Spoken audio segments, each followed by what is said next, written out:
my time. I paid for my crime. I already did my time. I paid for my crime.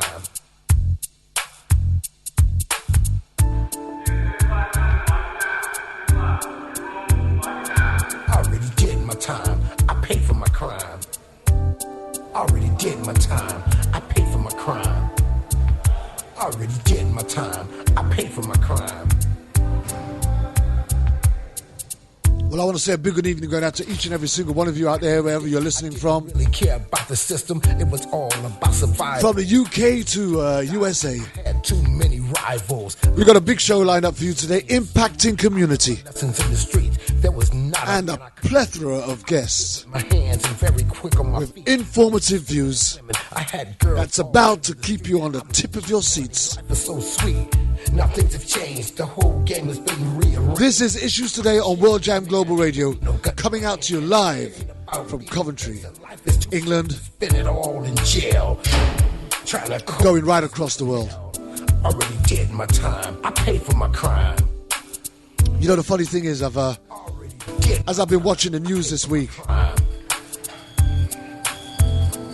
find it hard sometimes to absorb just how many of our black young men we are losing to the guns of law enforcement officers who continually claim that these men are armed and later have to accept not only were they not in the pursuit of criminal activity, but they weren't armed at all. We're going to talk about some heartbreaking stories. We're going to revisit Darren Seals. I was the real Terminator. We're going to talk about Tyree King. I'd shoot you up and spit you out like a real. We have to discuss Sandra Bland. The opening statements are going on right now. He could and so much more. In prison. We often say when we started doing this show 2 years ago, I never believed for 1 minute I'd still be doing it 2 years later. I was looking to do a show where I could look at various different types of human rights and just bring a show of some worth and some interest to the people of the world. Already did my time. Then I met a man called Alex Salazar. We did our very first police brutality show. I paid for my crime. And here I am 2 years later, still doing shows on police brutality. I'm trying to get this felony off my back. I think that just speaks volumes in itself. And have the right to vote and live like an ordinary citizen again. This is my message. But tonight, my friends, in the pen. Not only do I have a revisit from Alex Salazar, there was not a man. And alongside my regular co-host, Dr. David Ramey, I was swimming in wind. We also have former police chief, now pastor, David Cooper. The whole game has been rearranged. And we also have retired gun in my hand. Law enforcement officer, Sergeant Cheryl Dorsey. In jail, trying to cope with this living hell. Already. And if we can get him online tonight, we also have Uncle Bobby, Cephas Johnson. Already did my time. I paid for my crime. And Beatrice X. Johnson. That's Uncle Bobby's wife. Uncle and aunt of Oscar Grant. Did my time. I paid for my crime. Who are at the Harry Belafonte Festival as we speak, but are desperate to get on the show and have their say. I was a drug dealer, sold more drugs than Superfly. But I think without any further ado, I really do think we just need to go to our first guest and speak to Dr. David Ramey. David, good evening, sir. Good evening. How are you doing, Carvin? Well, me personally, I'm having an absolutely fantastic time. Just had a few days away with some family, going to see my children and my granddaughter, and it was absolutely awesome. Now, let me get this straight. Have you demoted me from, or promoted me from co-host to guest? I think I've been promoted. Now that I'm a guest, you have to treat me politely. Me. No, you are. You have to give me a hotel room, and I don't want to work for these slave wages anymore. No, you're still a co-host. Did I get a slip of the tongue in there? No, I'm a guest. You have to be nice to me now. Everyone agree? Say yes. Yes, but you can still be my co-host. Yes, Alex, I can count on my friend Alexander. Let me tell you about America. If ever we have been on the carousel of a clown's nose under the foot of an elephant called the Republican Party, it's today. Last week, all over America, Republicans in power proudly announced they would be voting for the racist, misogynist, hater, liar, criminal, fraud, entertainer-in-chief Donald Trump. And they said this on the same day the police in North Carolina aimed their guns at a man in a truck providing no danger to anyone in the world, be it unto himself alone, with his wife screaming, he has traumatic brain injury, he has TBI, TBI, please don't shoot him, don't shoot him, please, he has TBI, he doesn't have a gun, please, please, please, boom, boom, boom, boom, boom, dead, dead. And where were these Republicans supporting Trump with their mealy-mouthed criminal cowardice? Hating blacks, hating women, hating gays, and acting like that's all right. I'll tell you, I was in the Army, and our rules of engagement in firing a weapon at the enemy, our prisoners, was far more constrained, restricted, and punishable than is what we expect of our American police trained in Israel today and shooting our black people. To hear that woman, Mrs. Scott, Keith Scott's wife, scream for the life of her husband, the father of her children, ripped at the heart of every American. Yeah. But we today live in a world of the internet, and we live in the world of Brexit. We can vote and it doesn't matter. We can play a game and start it over. We can talk to somebody and delete them. We can erase a memory. We can start over. It's not real. But that blood is real. That blood is real. And that blood is on the conscience of the Republican Party and every fascist in America who votes for him. And when I hear young people, especially young Hispanics and blacks and women, white women, well-educated women, when I hear them on television say, I'm voting third party, I don't like Hillary, she's a liar, I don't like Trump, I'm voting third party, knowing that Ralph Nader, a third party, cost us George W. Bush weapons of imaginary destruction, a war in Iraq, 7,000 dead soldiers, 9/11, hundreds and hundreds of thousands of dead Iraqis and Afghanistanis, and now approaching 1 million dead because of his incompetence, because they voted third party and Ralph Nader as if their conscience told them to. I heard a young black man on TV in Colorado, a young Hispanic woman on TV in Nevada, a young white woman in Florida say,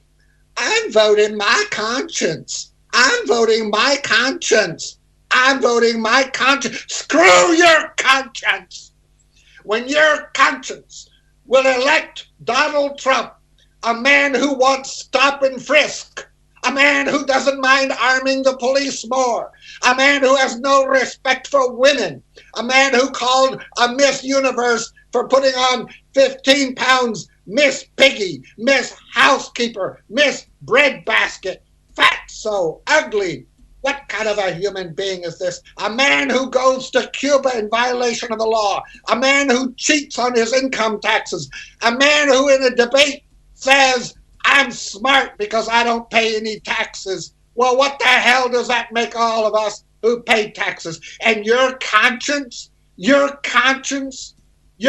damn conscience to vote for a third party, knowing that your vote could cost us the election of our lives?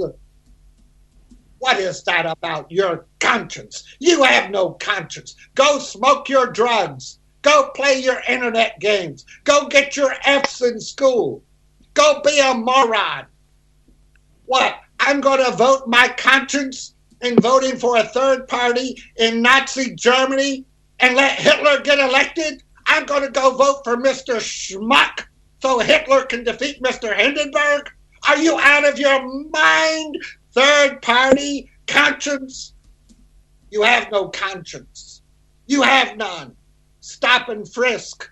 What have you to lose? You black people live in hell. What does Donald Trump promise people in America, Kervin? What does he promise people in America, Alex? Here's what he promises. He said this week that crime and violence from the blacks and poor will stop. I mean, it will stop. I mean, it will come to an end. He didn't say it's going to be reduced. He said it's going to come to an end. What is he? The Messiah? Is he Jesus Christ? Is he God Almighty coming down to reverse the Garden of Eden? Donald Trump, trust him. He's going to end all violence. Here's what he says. Politicians have used you and stolen your votes. They have given you nothing, but I will give you everything. Donald Trump promises, I will give you everything. All right, Donald, here's what I want. I want a big dildo to go from one ear to the other ear in your measly skull. Now, what else does he say? In launching his African-American outreach at a speech in Charlotte, where Mr. Scott was murdered by police in cold blood, Trump cataloged the horrors that he believes define African-American life in America, and he said the black people are living in hell, and it's all the fault of that Muslim President Obama, born in Kenya, who I made show his birth certificate that proved me ass-headed wrong, but I won't admit to it. And then he promised the African Americans in America, I will fix your lives. I will fix your lives. Donald Trump, the schmuck of the century, is going to fix their lives. I'll tell you what helps African Americans. The Lyndon Johnson commitment with a conscience for the Civil Rights Act, for the Voting Rights Act, for Medicare and Medicaid, for education, for the war on poverty, for equal. No. Pornographic, infested Christian hypocrite, lying schmuck from New York who does business in Cuba, who patronizes African Americans, who insults Malcolm X and Martin Luther King, and who has said our first historical, vast, wonderful, brilliant, Nobel Prize winning President Obama, a man noble in heart and soul, is a Muslim Kenyan, as if that is somehow bad, but he uses it to put us down. Now, I'm going to tell you something now, and I don't care who's listening. And we have a former listener and participant who despises me for saying Hillary is the only option. But I will tell everyone listening in the world, if you don't get the picture, let me tell you what happened in York, Pennsylvania this week. The mayor of a central Pennsylvania city has been asked to resign. He ought to be in prison for what he posted on his Facebook page. And here's what he wrote. He included 2 images depicting gorillas and apes with captions referring to President Barack Obama and his family, Michelle, and the children. And one of them referred to lynching. One image from June on this mayor's Facebook page said, had a wagon or a wheelbarrow full of orangutans, including the caption, moving day at the White House has finally arrived. The wheelbarrow has the slogan, Kenya or bust.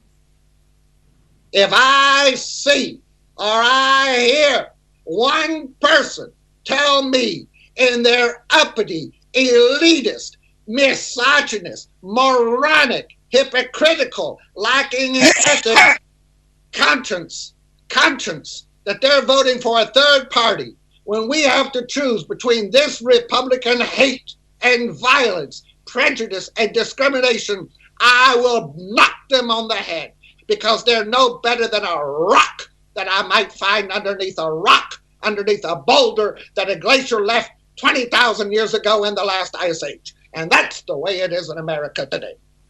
Wow. Hey, I'll tell you what. David, you got to tell us how you really feel. Yeah, David, got to tell us how he really feels. I tell you what, there's only one David Ramey, and you just heard him there in full effect. Thank you very much for that update, David. And we're going to hear a lot more from Dr. David as we move on in this show. But let me introduce you again now to one of our first guests of the night. Let me first introduce you to not just our first guest of the night, but the very first person that we actually had on a police brutality show, Alex Salazar. Good evening, Alex. Good evening, Kervin. Good evening, everyone. Hello, Alex. Hey. So I'm very honored to be here on this show, Kervin, with you and, of course, Dr. Ramey, who just always happens to lay it on the line as things really are. It is amazing that we are here finally together, activists and people in the police reform arena. And I never thought that we would get to this because it has been a long battle, a long fight in trying to discuss the subject matter, which really, it's not a big deal. We just have to look at ourselves as human beings, as people that were created in the image of God, to be here, to love one another, to help one another. And one of those people that has been there for the longest, since the late 60s, and as a police chief in the early 70s, has been Chief David Cooper. And I first learned about Chief Cooper a couple of years ago through common friends of ours, Captain John Mutz, retired from the LAPD. And when I began reading about this man, the first thing I saw was that picture of him as a police chief with the Mahatma Gandhi and Dr. King. And I was like, what the heck? My heart almost jumped out. What is this police chief doing, having these two icons of peace behind him? And as I did a little bit of research into this man, I learned that in the late 60s, he had been really going forward and talking about the problems and focusing on helping to educate our nation's law enforcement.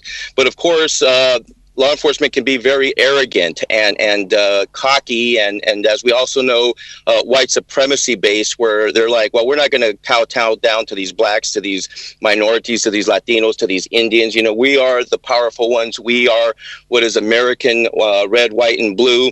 And so this man here that's on the show, David Cooper, he embodied the individual through unshakable faith that he tried to make these police understand that, yes, black lives do matter.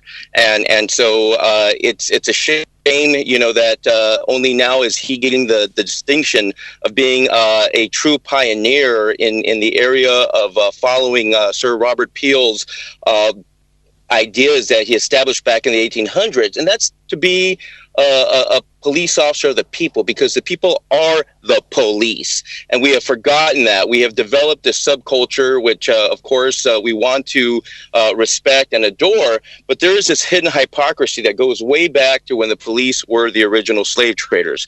And being that we have not talked about this issue of racism and the problems that exist through humanity, we have not been able to do anything. And really quick here, Kervin, Aunt B is trying to get a hold of me via my phone, so just letting you know that. But to continue on here really quick, David Cooper is someone that we should look to as a leader.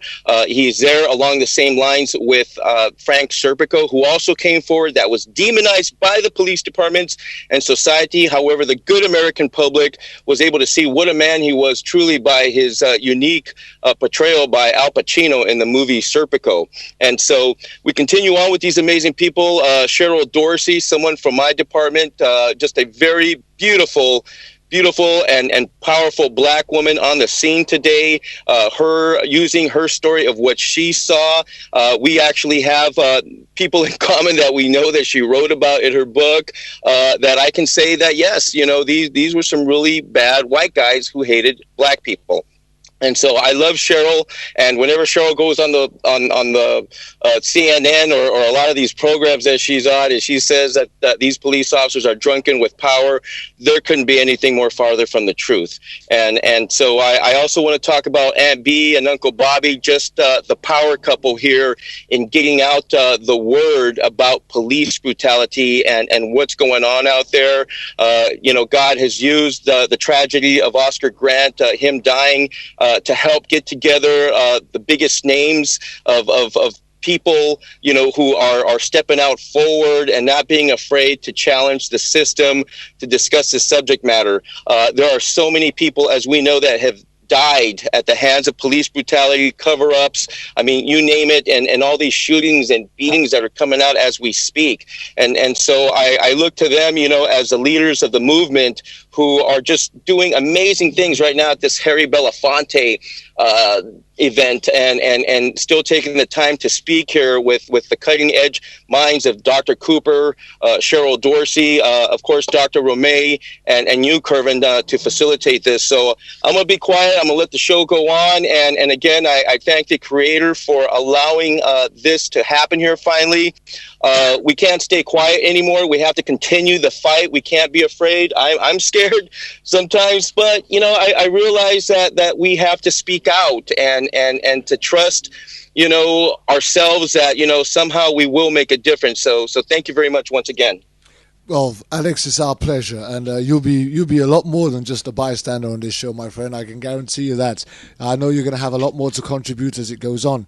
And also, we're going to just take a minute to introduce both retired Sergeant Cheryl Dorsey and David Cooper. Can you both, in turn, in just a couple of minutes, just sum up a little bit about yourselves before we go into the nitty-gritty and the heart of the matter? First, you, retired Sergeant Cheryl Dorsey.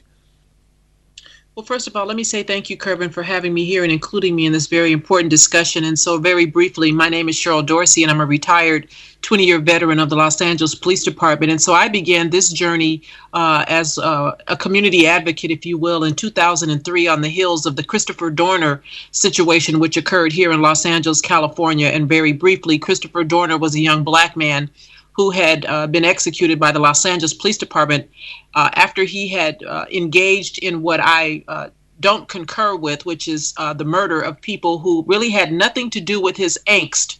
But he felt he had been grieved by the Los Angeles Police Department, had been fired, had been maligned, and was very frustrated and was not getting the kind of support from people within the department that he expected. And so he went on a killing spree and hurt some people. And I just wanted folks to know, as they hunted for him, that what he was saying was true, because everything Christopher Dorner explained and described in his manifesto, I had experienced, but 15 years earlier. And so I decided, as they were hunting him, because I knew that he would be killed, and he was, that his story, the story of what goes on internally on LAPD, didn't end there. And so I knew that I could speak on my experiences in a way that was credible and undeniable based on my 20 years and based on the fact that I was honorably retired. And so having done that, shortly thereafter, we have a series of events that, how would I know would happen? Mike Brown, Tamir Rice, Eric Garner, John Crawford. I mean, I could go on and on. Sandra Bland. And here in Los Angeles, we have the murder of Ezell Ford by Los Angeles Police Department officers. And so I just wanted to be a support and a voice to corroborate those things that those of us in the minority community know to be true, because these are our lived experiences, and police departments and police chiefs want to try to convince us that there was something on that video that we didn't see that happened 10 seconds earlier before the recording started, or if you just spent a little time in uniform in a black and white, you might then better understand why deadly force was necessary.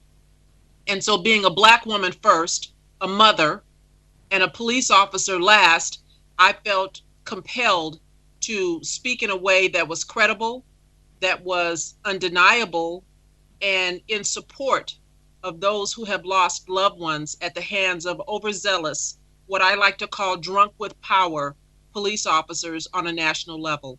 And so thank you again for having me.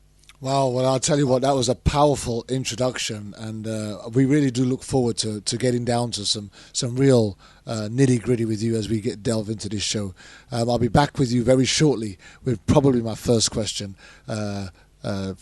retired Sergeant Cheryl Dorsey. David Cooper, are you there, my friend? I am. Okay, David, if you could just take a couple of minutes to just introduce yourself to the audience, tell them a little bit about yourself, what your past and what you're doing now, and then we'll really get this show on the road for real.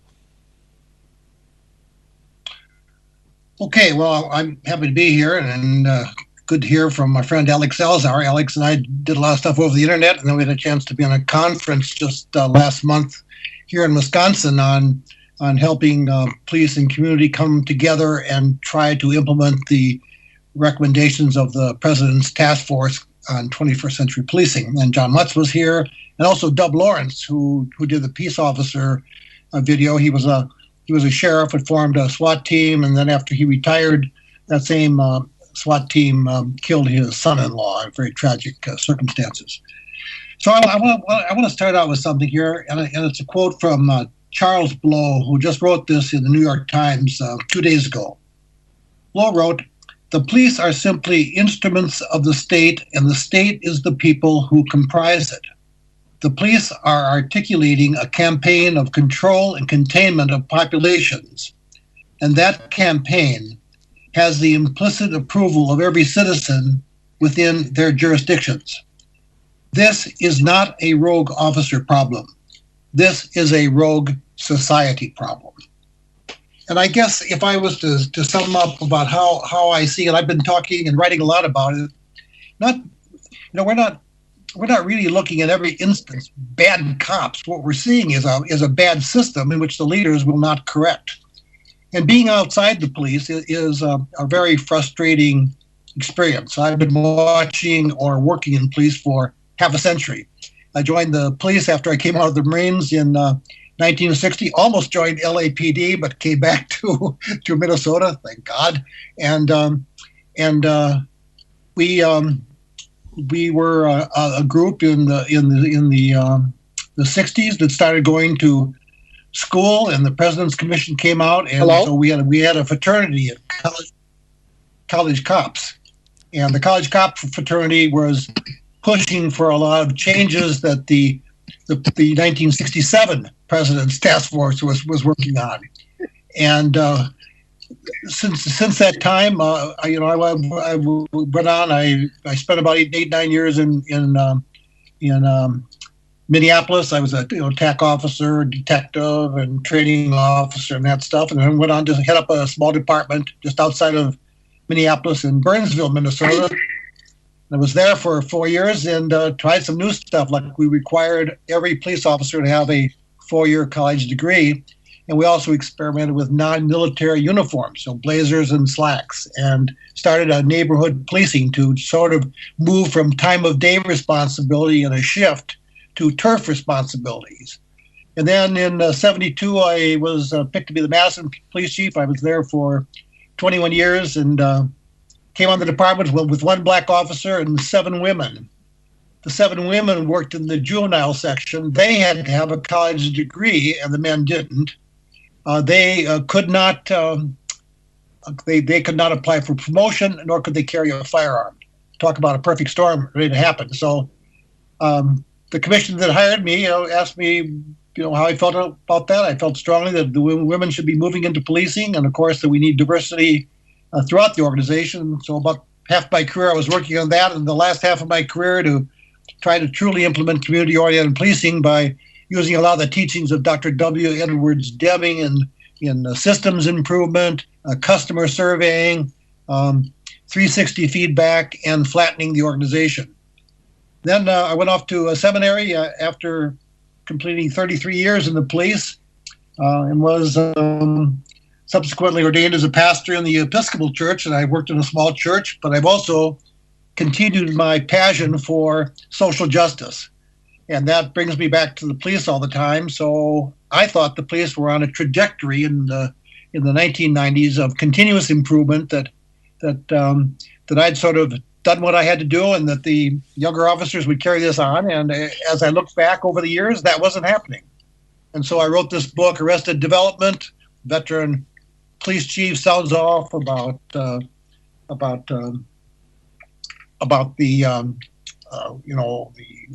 violence in policing, the lack of respect, and those kind of points. And that got me to putting together a blog, which I run every week, improvingpolice.wordpress.com. And this blog takes a lot of issues. There's about 800 posts on that in the last 5 years, and we've got about 2,000 followers, and it's been a pretty active place, and a place where I can continue to teach how I think police ought to be moving forward. But it's since 2001, I think it's all been downhill. I think we are highly militarized. I think we're a nation that's watched a war for over a decade now. We have a hardness that's infected our police. We see it in the training and in the attitude and this warrior concept, and big things have to happen. And let me just say, in just a final introductory comment, I'm beginning to feel what it's like to be a citizen, to be outside the police, and knowing what needs to be done, but they won't do it. And the same thing happens to my own department here, which has been involved in 2 questionable shootings, and recently arrested a young black girl at a mall, and 2 officers, she's about 119 pounds, ended up taking her down by using knee strikes into her rib cage, and then continued to do knee strikes on her, got her on her back, and then ended up tasing her while she was on her back. And I really spoke out. It's the first time I stood up publicly, and I said that this is wrong, and our police department needs to change. The case went to the district attorney, and of course, under state law, which is pretty broad, the state's district attorney said that police officers committed no crime. Okay, I can go along with that to a certain extent, but let's take a look at policy and training. So the police chief, whom I hired about 30 years ago, says that he reviewed the event and said it was consistent with their training and the policy of the department.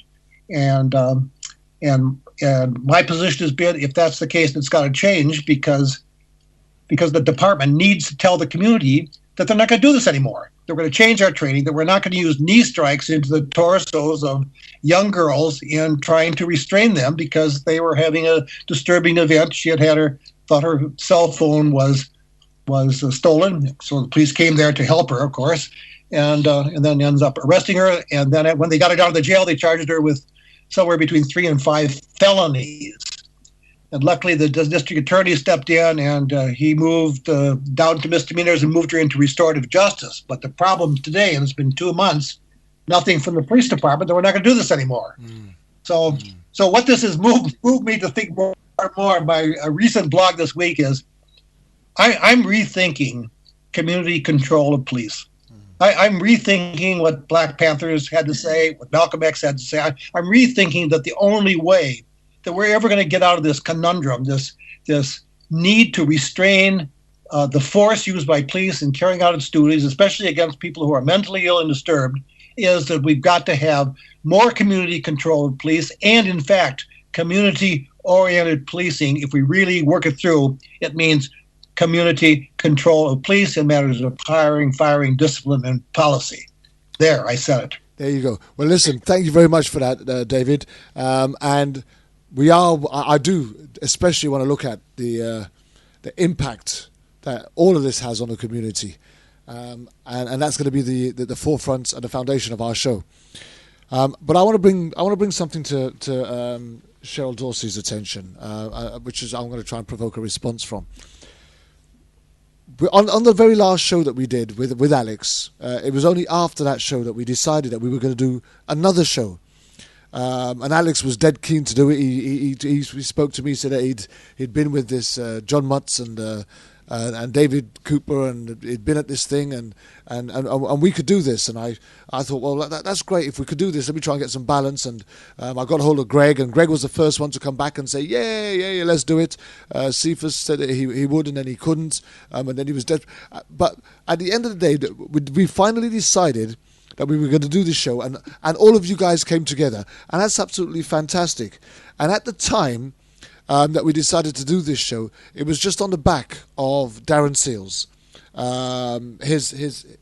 him found dead, shot dead, execution style, in a burning vehicle, and within a week of us agreeing that we were going to do this show, based on that, and if you remember, I think it was the day after Darren Seals' issue, then we have the Tyree King, the young 13-year-old boy. And there's been more since, culminating in to this very morning or this very day, where you've got Reginald Thomas in Pasadena.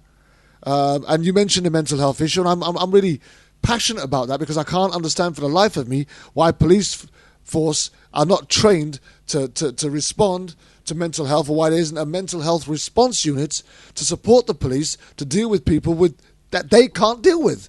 But what I want you to do is look at in this week how so much has happened since we agreed to do this show, and in reflection, when we had the initial issue with Rodney King so many decades ago, did we ever, and I'm throwing this one at you, Cheryl Dorsey, did you ever imagine, after the outrage that was shown and the uproar and the rioting and all the violence that preceded the Rodney King battering out in the streets, where the video was taken and it went viral worldwide, did we ever imagine that all of these years later that we'd still be going through this very same issue, that the police seem to have no accountability and no control and no respect for the life that they're taking? Did you ever imagine that you'd still be part of, or you were part of, or that you could see that this was going to still be going on in your community? And I'm throwing this one at you, Cheryl. Well, this does not surprise me, because I've been part of that culture, that institutionalized racist system that is the Los Angeles Police Department specifically, but, police law enforcement, right? And so, I, as a Black woman, having, grown up this way in a South Central Los Angeles, the area, where it's predominantly Black, and now Black and brown, this is not surprising to me. This was my lived experience. This is my reality. And so, but for the advent of cell phones and recording devices, now everyone is in on it, and police can no longer deny that thing that we know to be true, that we complained about, and that was minimized and mitigated with each complaint. And so, while I'm not surprised that it continues, I'm saddened. And unfortunately, I don't really see it changing in my generation, in my time left on this earth, because we don't have police chiefs or commissioners or sheriffs even admitting that there's a problem. And so if you don't admit and acknowledge that there's a problem, then there's nothing to fix. I hear you. David Cooper, that is. As a police chief, explain to me what the protocol is, or what the protocol is supposed to be, when an officer comes into contact with somebody who is known to have mental health related issues. Well, I was in charge of the police department when we as a country deinstitutionalized the mentally ill. It's a long story, and it goes back to the snake pit days of the 40s, that our mental institutions were terrible. People were in there that didn't need to be in there. People were overly medicated, and we needed to do something. So we're going to deinstitutionalize everybody with a basic construct that if they're not a danger to themselves or other, then just let them be, and to support all the money that we were going to make by not maintaining these total institutions. We are going to have community health teams that would work with police in dealing with problems of the mentally ill. Well, as the years went on in the 70s, that's what we had. We had men and women from the mental health county mental health department available to work with our officers 24/7. I had a police officer assigned as a full-time liaison with the mental health department for dealing with our chronically mentally ill that were in our community, that weren't a danger to themselves and weren't a danger to other people, but they disturbed other people. And that went pretty good. And then as the years went on, the money became less and less and less, to now where, for the most part, a lot of county and city mental health places, units are underfunded, and the responsibility has been laid solely on the shoulders of the police. And now that's coming to great light, is that police seem to be incapable of this. When they run into a conflict situation, all they remember is the training that they had in street tactics, and it's a loud voice: get down, get on the ground, get down now, and that just drives, excuse the pun, mentally ill people crazier. And now we're starting to look at, well, maybe we should train a special unit of police. What I say is, all police, every police officer that works in the United States of America ought to be a competent mental health specialist, because so much of what they do day in and day out, the problems they handle, are involving people either chronically mentally ill or having a mental health episode. So it's extremely, extremely essential that we start training police to be able to back off, to drop the emotional level down, to disconnect if necessary, to back off, to be able to interact with mentally health people without having to kill them. So that's my main point today is, okay, so we've got people out there with guns. Okay, let's set that aside. But let's set for our focus people who are mentally ill or disturbed, that have some kind of a sharp instrument, or they have a stick, or they're throwing rocks or something. Let's set them aside and try to think about what we can do. We're smart, creative people. We can get a lot of help from the community.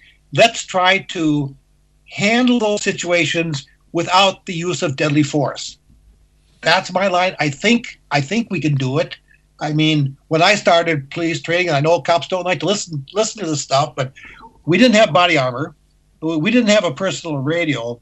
We had a revolver with 6 shots in it, and we had a stick. And I taught defensive tactics for about 8 years, and I remember what I taught was, you come into a situation, a person's got a knife, you take your stick out, you don't take your gun out. And you disarm the person. And they might have a broken arm, they might be sore, but they're not killed. Here's the thing. I totally agree with you. That, and I want to go back. I want to go back to retired Sergeant Cheryl Dorsey on this, because I've asked this question a couple of occasions, and I've not really been able to have anybody give me a real answer.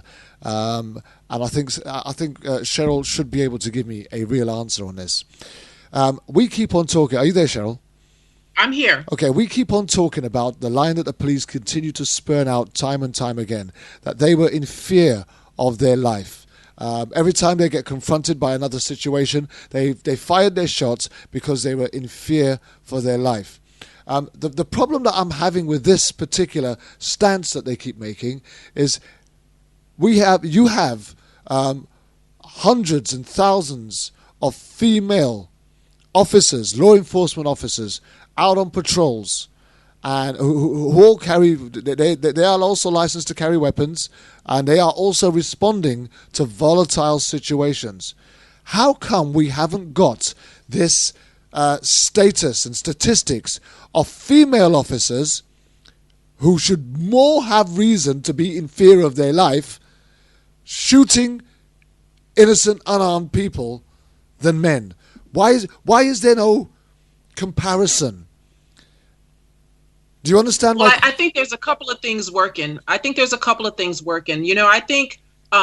first of all, officers who are overzealous get personally invested in the encounter. And I think when officers, mostly male, and I think it has a lot to do with testosterone, something that we don't have coursing through our bodies as women to the extent that men do.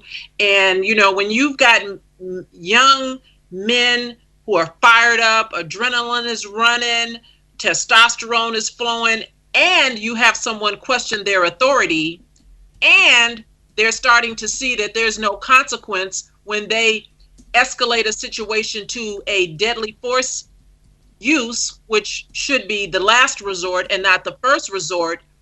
And we see I was in fear for my safety has been working wonderfully, then that's the narrative that they continue to push. Because before, I was in fear for my safety here in Los Angeles, certainly in the Black community, the thing that officers used to say is he was reaching into his waistband, and that worked for years. And it's only over time that has been replaced with I was in fear for my safety. And so what needs to happen, in my opinion, is when officers use that as a reason for deadly force, they should be held to articulate why.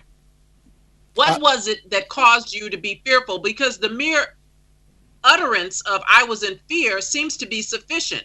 And so particularly when you don't have an officer demonstrate discipline with regards to the number of rounds that he fires, on LAPD, we have to speak to every round that's fired, every strike that's used against an alleged to be uncooperative, combative suspect. And so if you don't have discipline and you fire 15, 16 rounds, I'm concerned about what it is once this person is wounded, as in the case of Mike Brown, who is an unarmed teenager. I don't care about his size.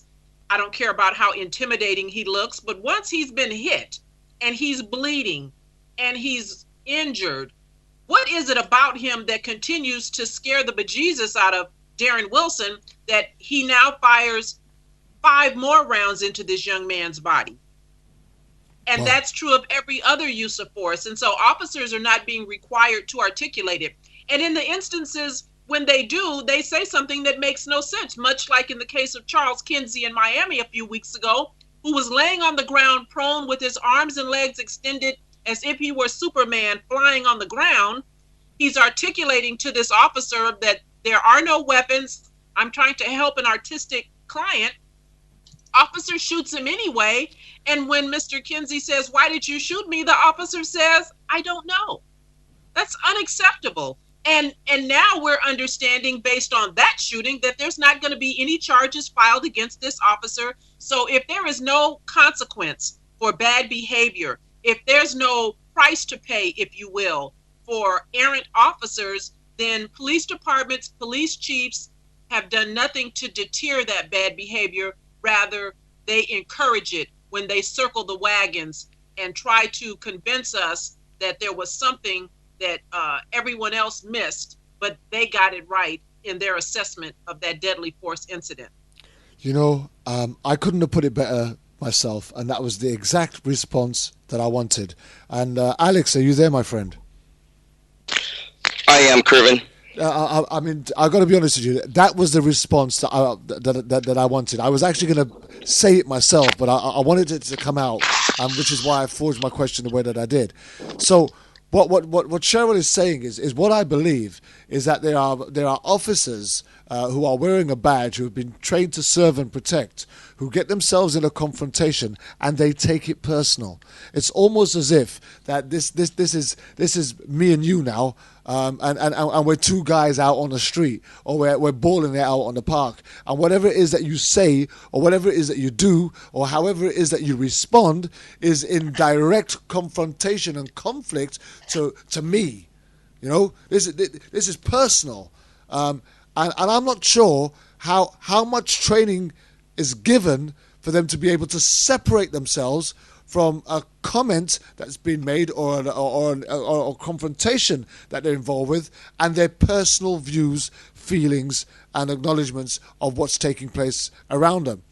And I'm struggling to see how anybody can go into that situation as a law enforcement officer wearing a badge that says that they have the authority, right, to serve and protect, and yet they are inexperienced and immature in their mentality, that by confronting an individual who might be using lewd language, who might be showing some kind of an aggressive front, who might be a street boy who doesn't want to be dissed in front of his friends, but you as an officer is going to take that personal and almost challenge him using your authority and the gun that you're carrying to strike him down.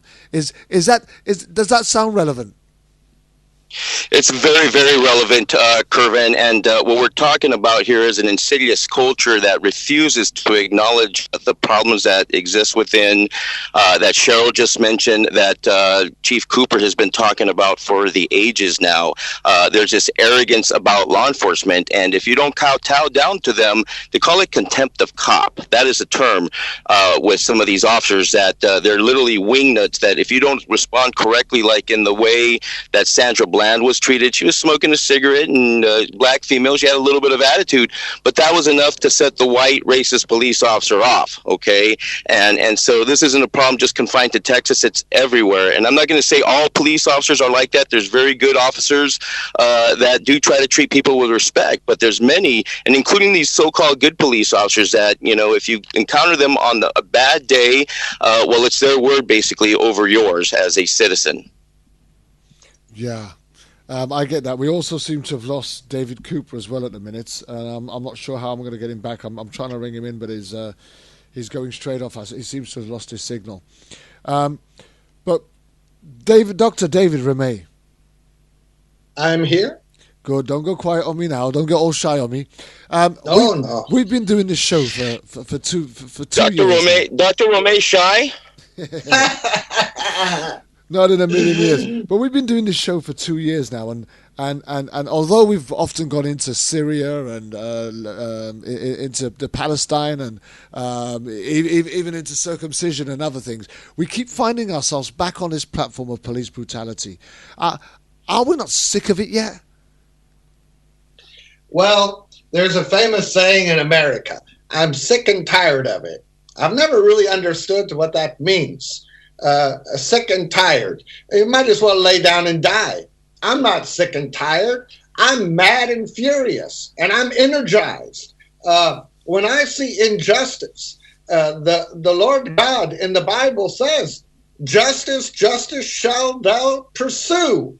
In fact, it says in the Bible, it's more important to seek justice than it is to sacrifice. Now, sacrifice now is to pray. In other words, God doesn't want us to pray to him if we're overlooking injustice, if we're not fighting for justice. Don't waste your time praying to me. It's your problem. Solve the problem. That's what God is saying to us. So I'm not sick, and I'm sure as hell aren't tired. I am energized. And the worst thing we have in America is the idea that blacks and minorities are responsible for their own victimization, that they make whites do this to them because they're lazy, uneducated, poor, and they don't want to be better. They're guilty. The black people are guilty. In Wisconsin, where David Cooper is from, this morning, yesterday, Donald Trump spoke to a group of people up there in Wisconsin. Now, he spoke to 16,000 people from a community that has less than 1% African-American population, less than 1% minority population. And I assure you, most of them are their housekeepers coming in from buses from other cities. So He spoke to them. The number one problem, those people, all very white, all very upper privileged and classed, their number one fear in America is crime. Crime. The people in rich neighborhoods, all white, no crime, no murder, no rape, no stealing, nothing. And their number one concern is crime. Do you know what their number one concern really is? Racism. They are racist. Their number one concern is their privileged apartheid lifestyle of the white and famous might be threatened if black people are given the opportunity to excel in America. But they say crime. What they mean is blacks. Just like Donald Trump, make America great again, really means make America for whites again. So you have to understand the culture, and our Sergeant and Cooper and Alex all speak well to the symptoms and to the tactics. And the military people will understand what I mean. But the strategy, the global cure, has to be with valuing a human life and punishing all those who delegitimize and devalue human life. And it begins with preventing politicians and law enforcement from making the victims of their racism and their police brutality shed the burden, to bear the burden of guilt. And now, let me say this before I finish.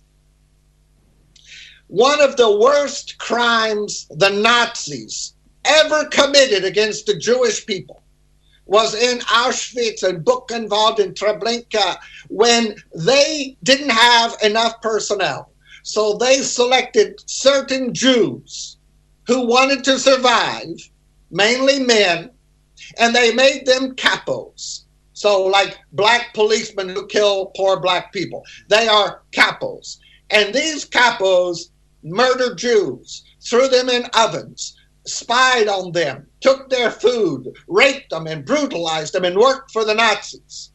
But they would have never done those things had the Nazis put them in that environment of a living hell on earth. But they did it because the primal instinct of survival came out, and they had no conscience beyond the next day's bread.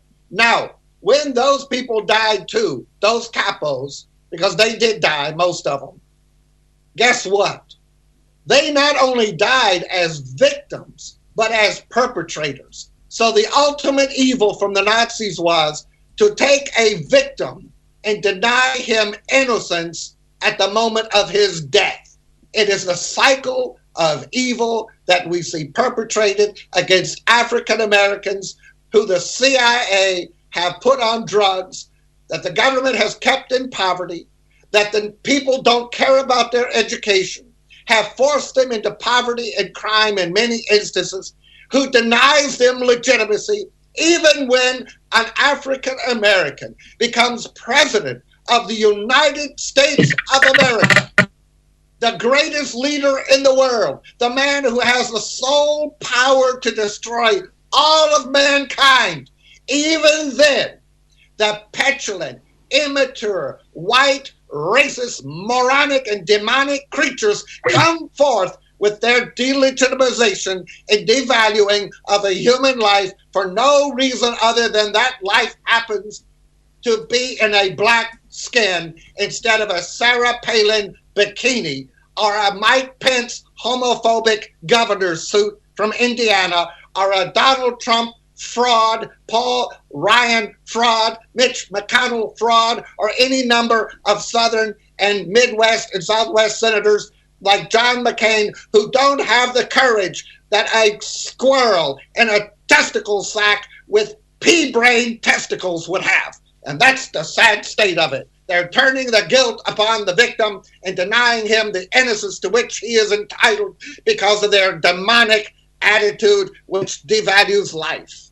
And we must deal with the global, the strategic, the educational before we can deal with what kind of bullets, what kind of billy club, what kind of a stop and frisk, these little tactical things. We must deal with educating people to value human life and to judge it no more than Jesus Christ said when he said, "Judge not lest ye be judged." But they're all judging people, profiling people, killing people, and then the juries and the judges let them off for it because they don't value life. They don't value life. Just say it.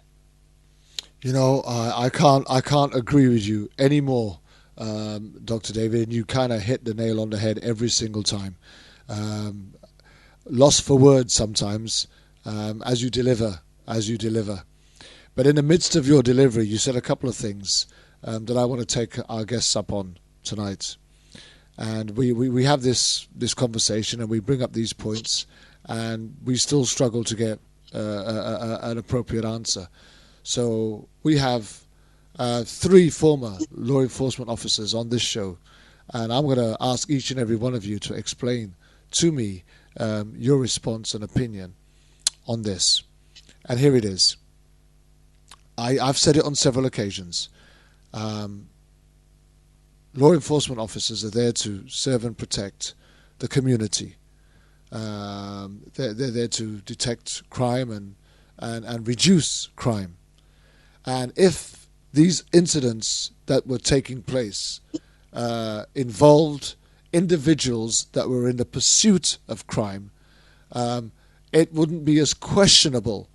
Some people might even say they got their just desserts. You know, you're in the middle of a bank robbery and you're armed with a shotgun, and you come out and the police say hands up, and you don't, and you reach to lift up your, and you're shot. Some people will say you got your just desserts. You were out raping a woman in the middle of Central Park, and the police come to her rescue, and you try to run off, and they stop you, and you turn around and pull out a weapon to try and defend yourself. I think some people might say you got your just desserts.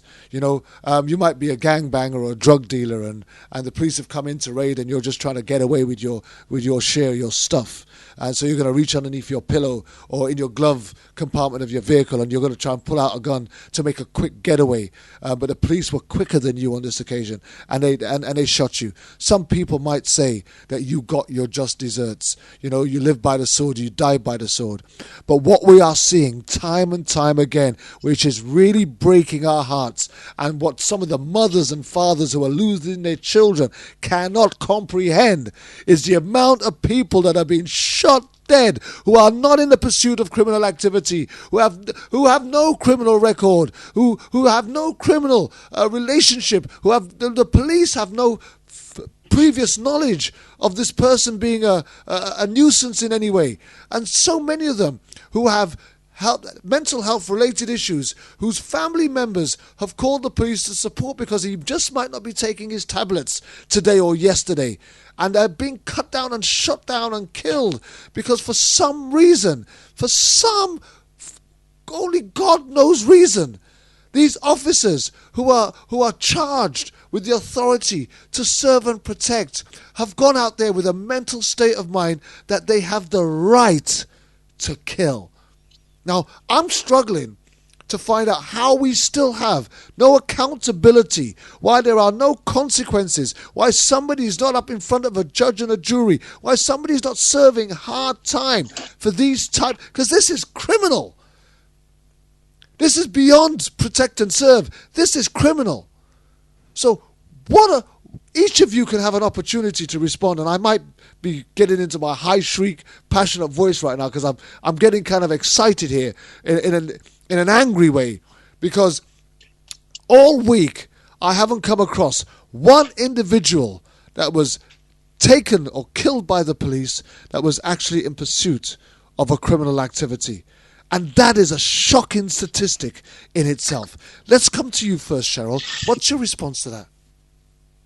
Well, a lot of it has to do with the Police Officers' Bill of Rights, which gives police officers great shelter and cover here in the United States. And so that affords officers personnel records to be kept quiet with regards to maybe prior bad deeds. That allows the officer to not have to shoulder the burden of any civil suit that comes as a result of deadly force used in an inappropriate way. And so the taxpayers wind up shouldering the burden.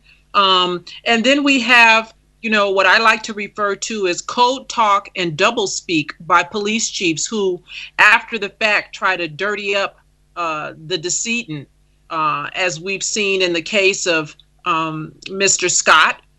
They alluded to in his code talk press conference that Mr. Scott was involved in criminal activity occurring and that he was in possession of marijuana, and that the officers who were on a stakeout thought what they observed was so egregious and so outrageous that they left their post to go put on their identifying police vests and whatever else they needed to do to suit up and return to the scene to then deal with Mr. Scott. And so when we listen carefully, as I did with my trained police supervisor ear, I found the whole encounter to be very troubling, because the fact that the officers had enough time to leave, if the criminal activity occurring was so outrageous, then why would you leave the scene? Why would you not keep eyes on somebody who was a danger to the community, as the police chief, Kirkputney, tried to convince us? And so when you listen to what he says, and he talks about the video that he ultimately released was not going to paint the entire picture, that there were going to be several pieces to the puzzle. What he's saying to you in his code talk is that the video is not going to justify the deadly force that was used. And so then we're going to go to that thing that they like to use, which is the statement of the officers. The "I was in fear for my safety," the "Mr. Scott made a furtive movement," and I don't know what that means because they didn't explain it. And so when you understand that great deference is given to a police officer and what they say, much of why courts and juries don't find officers guilty, because great deference is given to us. And when we say a thing, by and large, it's taken as gospel. And so people have to understand that sometimes police officers are dishonest. And I'm talking about that small few who are out there violating policy and or law, escalating a situation to a deadly force use when it was unwarranted. And so now they've got to create and craft a story, a statement to justify something that should have never occurred. And so they do it several ways. Cheryl, you're so articulate, and I appreciate that, as our other guests. But let me hit you on something that really struck me. You said something that I don't fully understand. Why? You said, and I don't doubt this, that the police are so believed. I don't know if you meant believable or believed. I think you mean believed by the general public. Why is that the case? Is it self-interest? Is it indoctrination? Is it pre-child education? Why do the American people take prima facie that the police are telling the truth when many times, as you just said, they are not? Why is that? I can't explain the why, but I can tell you that it's so. And maybe it's because, I can only speak from my own personal, experiences. Kind of growing up, you were taught that the police and the firemen were the good guys, and that's where you went if you were in trouble. You could go to that safe place of that authority figure. And so we kind of grew up thinking that, if a police officer says something, then it must be true. And then that was validated when things that happened that didn't seem to sit right, that didn't really seem to jive with the version of events, and yet officers' version is accepted wholesale. Rodney King, we saw 4 officers beat him mercilessly, and their statement was he kept moving. Well, he was moving because you were hitting him and tasering him, and it's very difficult to sit still when someone is inflicting that kind of pain. We saw where Officer Pantaleo in New York, after he put what was a prohibited chokehold on Eric Garner, say that he was resisting, and Eric Garner was not resisting. And we saw in the case of Sandra Bland where Brian Encinias said that, she was doing something that was very different from what the video revealed. And so even in those instances when we have video that refutes it, police departments will allow that maybe something did happen that shouldn't have happened. And so they won't take responsibility for it wholesale by saying, we don't admit responsibility, we don't admit wrongdoing, but let me give this family buckets and buckets of money, even though our officer did nothing wrong. And then they further exacerbate it by not firing that officer, which I think should happen. They give that officer the gift of resignation, which allows him to quit. No one knows because his personnel information is confidential. And then he gets to go on, live to offend again, and work on another police department, much like Darren Wilson, who came from another department before he went to Ferguson, much like Tim Lohman, who came from another department before he went to Cleveland and shot and killed Tamir Rice, much like Eric Casebolt in the young teenage girl in McKinney, Texas, who thankfully wasn't killed, but was drug around like a rag doll. That was his third police department. This sounds to me like what the Catholic Church did with priests who molested children. They keep their files confidential. They don't reveal the facts. They pay out a lot of money, and then they ship the offender off to another place where he can abuse another child. Absolutely. Dr. Romay, we had that movie Spotlight last year that came out, beginning with the investigation into the Boston Archdiocese, where Cardinal Law was protecting these priests, and then come to find out that it was all the dioceses within the United States and the world that were engaging in this type of activity. So great point I just wanted to mention. Thank you. Yes, I see that point. And we have to look to see what made the Catholic Church change its modus operandi. And there are two things. One, Kervin knows, and Alex, you know, I've said 1,000 times, and I think Sergeant Sherrill just brought it up. You have to hit them in their purse. You got to make them pay hundreds and hundreds of millions of dollars. Secondly, you have to criminalize the activity that protects these rogue cops and priests. And when the federal government and state governments criminalized their activity and the civil courts made them pay out of the nose, that activity in the church changed. Maybe it would work for police. What do you think? Let me say this about that, because I absolutely believe that. But what it's going to take is it's going to take legislation. And so, this is an election year, and this is a great time for people to exercise their disdain with the way police departments work by, making sure that if you have a prosecutor or if you have a governor or if you have a mayor, and understand police chiefs serve at the pleasure of the mayor. And if you have people like that who are sheltering and coddling errant officers, you're going to have to, we here in the United States are going to have to change that legislation. Police unions are very powerful, and they pay tremendous amounts of money to campaigns for certain candidates. But until a police officer is required to pay a portion of that civil settlement, this stuff is going to stop. If a police officer had to reach into his pocket to pay a portion of a civil settlement, this stuff would stop yesterday. Absolutely. Absolutely. And here's another thing I just want to add to the mix. It's easy for us to attack the law enforcement, but not every law enforcement officer is bad. Let's just get that right first and foremost.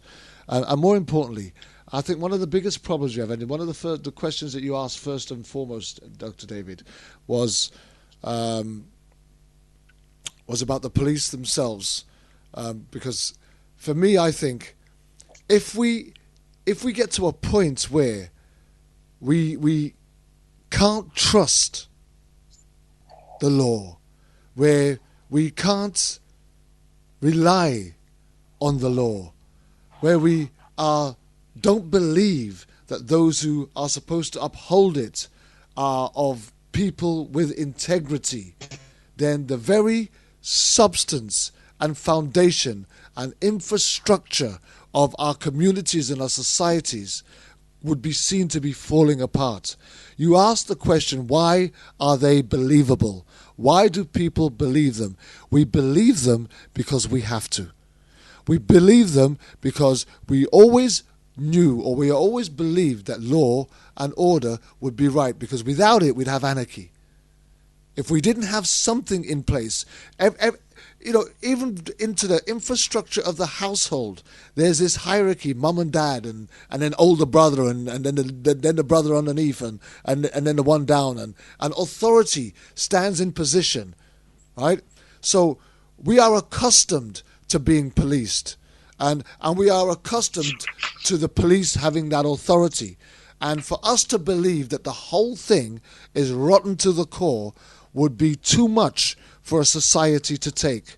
So we would rather believe that the bad is good so that we could have something to stand on. But for me, I think the only way forward is to strip the whole thing down to the core, because I can't understand how policemen are being trained to be aggressive as opposed to being peaceful. Kervin, let me respond to that real quick, and I'd like to get the view of Cheryl and other black guests, or even David Cooper on this one.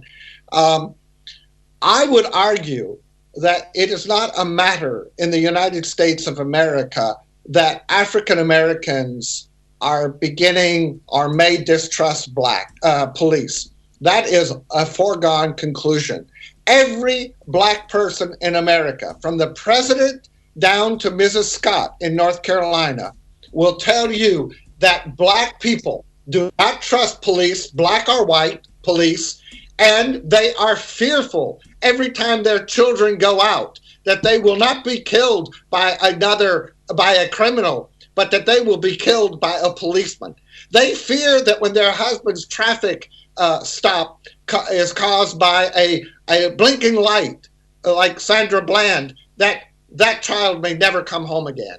I would argue, and I would challenge anyone to prove me wrong, because I have been in a car with a mayor of a city of 200,000 people in the United States, and she was a black mayor, and I saw a policeman parked, and I said, "Oh, I'm going to wave to him. I know that guy. Don't wave to him. Don't wave to him. Don't wave to him." I said, "Why?" She said, "He might shoot us. You're a white man and I'm a black woman. He doesn't know I'm the mayor, probably." And she was frantic for her life. And this was like 12 years ago. I had no earthly idea the perception of danger in the minds, realistically put, of black people by a police uniform. So, Kervin, I would argue, maybe in Great Britain it is different, but in America, the trust between an African American and a police officer of any color has long dissipated and has no chance of revival anytime soon. You know, the funny truth is that is correct. But I want to bring in David Cooper. I want to bring in right now, because David, as a former police chief, how would you feel if you knew the community had no trust and no respect for the officers that you sent out on the street each day? Well, that's a big problem. That's part of what my argument is, that police chiefs have got to establish themselves with the communities that they police. Now, in most cities, including Madison, Wisconsin, with about a 7 or 8% black population, 40% of the rest are people of color. So I would go back to my customer systems thinking, back to Deming, and say, if in fact, 40% of your business has to do with people of color, you better be very effective in that. And the only way you're going to be effective is you've got to regain their trust.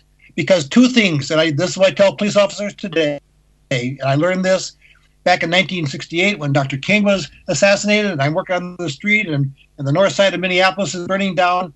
And I got out of bed the next morning and said, unless I let people know that I am a person that can be trusted and respected, my life's going to be in danger when I go to work.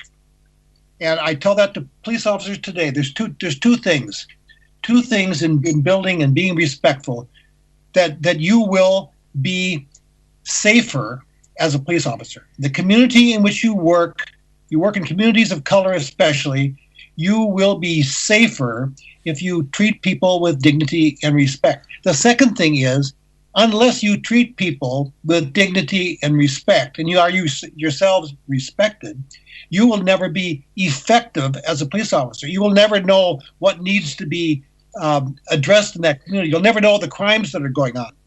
So I am virtually on my knees pleading for police to make those connections. So I'm down in Platteville last year.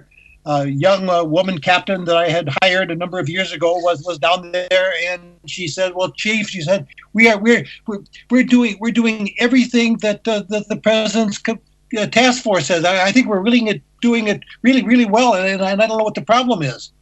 And what I said to her is, if I were you, I would go down and seriously listen and find out if, in fact, you are as close to the communities of color in your city as you think you are.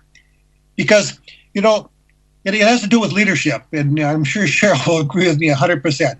Jim Fife, a researcher, the late Jim Fife, who worked out of John Jay, former NYPD officer, did a lot of work over the years on police shootings. He has subsequently died, unfortunately. He would still be a great voice today. Jim did a survey, told me, in the LA basin areas when I think Gates was the chief, and he never got into the LAPD, but he surveyed the shooting behavior of all the police departments in the LA basin around there. And what he found out was great variations in use of deadly force in the police departments surrounding LA. And it was his position that the number one reason for control in use of deadly force by police was the attitude of the police chief. So I think a lot of what we're dealing with today, and the reason, and as Dr. Dave said, the reason this is going to take so long is the fact we're dealing with an attitude. It has something to do with training. It's got something to do with policy. It has something to do with hiring, a little bit of that. But eventually it has to do with attitude. How do you see your job? And I think that's where we've missed the boat. We've let this warrior mentality, this heavy militarization, SWAT team development, we're the warriors, and the drug war. We're at war. We got to go out there fighting. We got to go out there and get those people, those drug people. I mean, we sound just about as bad as the president of the Philippines, who said just the other day that there's 2 million drug addicts in this country and he wants to kill them all. I mean, that was kind of like our attitude. If we can arrest our way out of this problem, we packed our prisons, and now we're sitting back. And even the conservatives are looking back and saying, my gosh, isn't there something else we can do? We can't afford to keep all these people in prison. No, sooner or later you're going to run out of spaces, holes in the ground to bury them as well. Amen. Kervin, this is Alex here, just kind of stepping into this beautiful wisdom that's being shared here from everyone. My opinion has always heavily been that a lot of this continues on because of the historical Civil War. We never dealt with a lot of the racism that continues to be part of what is all these mass killings of blacks and lynchings and that also of Latinos and minorities. And so, I offer that there are people like Chief Cooper who have instilled these type of attitudes, this great leadership. I also would like to mention Kevin Murphy from the Heart of the Confederacy in Montgomery, Alabama in 2013, realizing what that badge stood for, the Cradle of the Confederacy that was inscribed upon that piece of metal.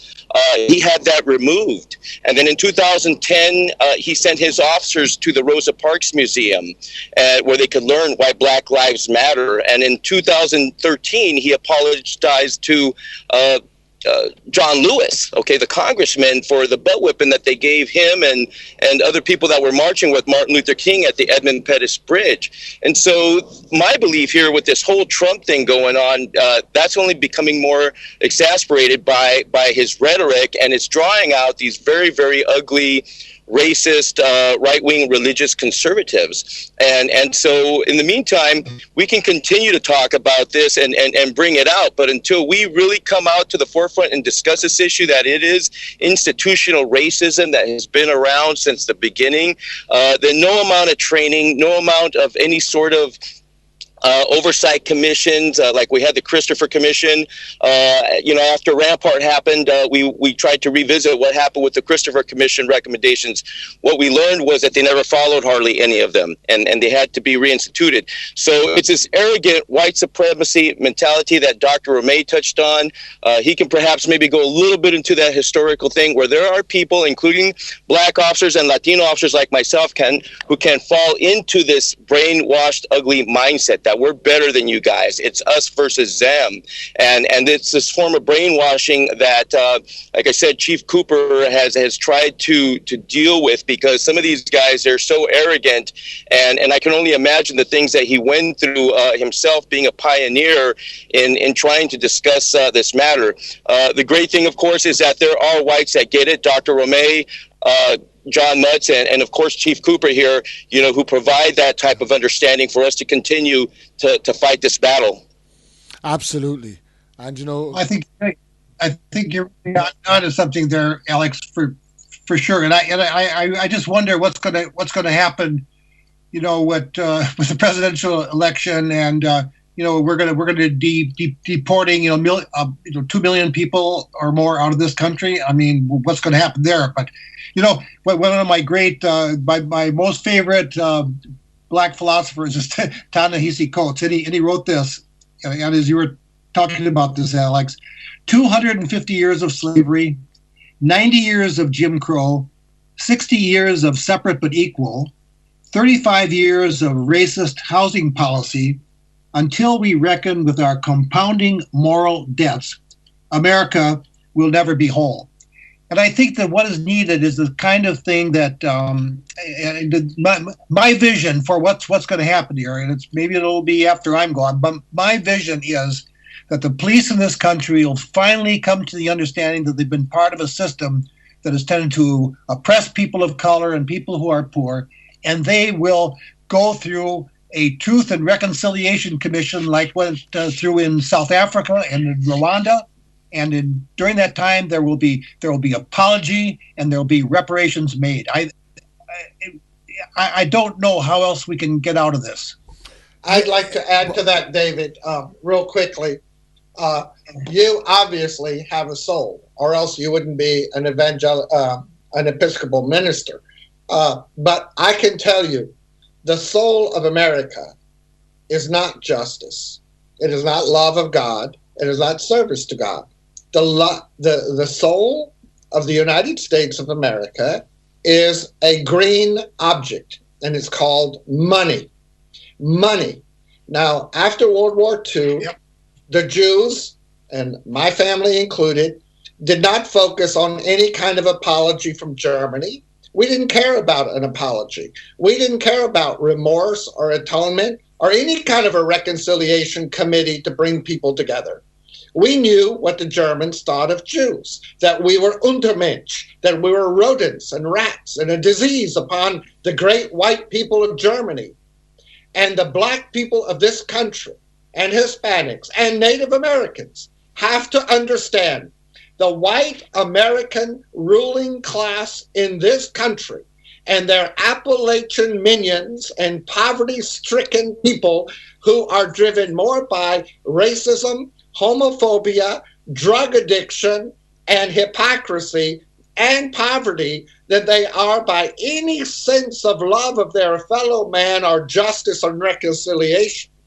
Until the African Americans, the children of slaves, realize that American ruling people only understand money, only then can justice ever be achieved. Because only then the direction of justice will be toward taking their damn money in every possible way imaginable, whether it's in a courtroom, whether it's burning down their property, whether it's destroying their villages and their neighborhoods where they only have one black among 100,000 whites, like in Upper Wisconsin yesterday where Trump spoke to those racists.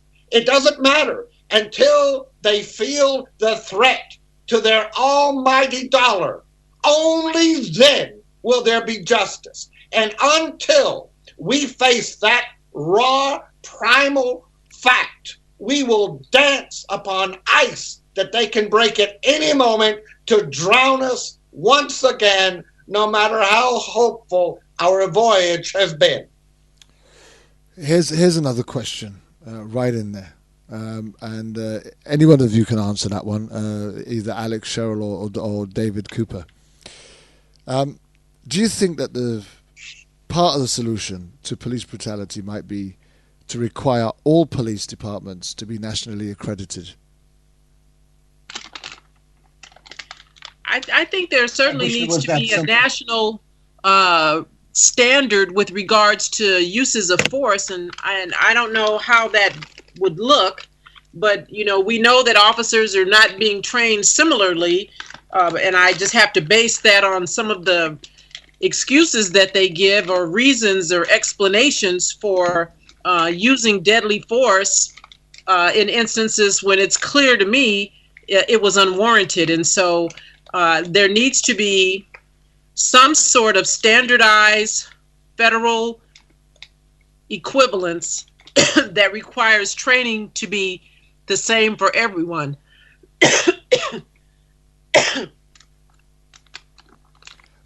I agree with that. When you imagine that over here in the UK we have something called Ofcom, and that's just for education, where every school is monitored by Ofsted, and Ofsted will come into the school and they will do all sorts of measures and reports and on every aspect. From the health and hygiene and state of the school toilets to the dinners, the school dinners, and the play area, and right up to the level and standard of education. And any school found falling below the Ofsted statute will find themselves either taken over by the state or just basically they are marked down to the extent where people just don't send their kids to the school, and they've got to make they're given dramatic changes to make in order to bring themselves into line. Now, if every police department were accredited this way, so for example, this month there was 3 or 4 shootings of unarmed civilians which were questionable, and that police force would lose its accreditation, and to the extent where even another department further down the road with a better accreditation than this one would be invited to manage this, so they'd actually lose the right to manage themselves.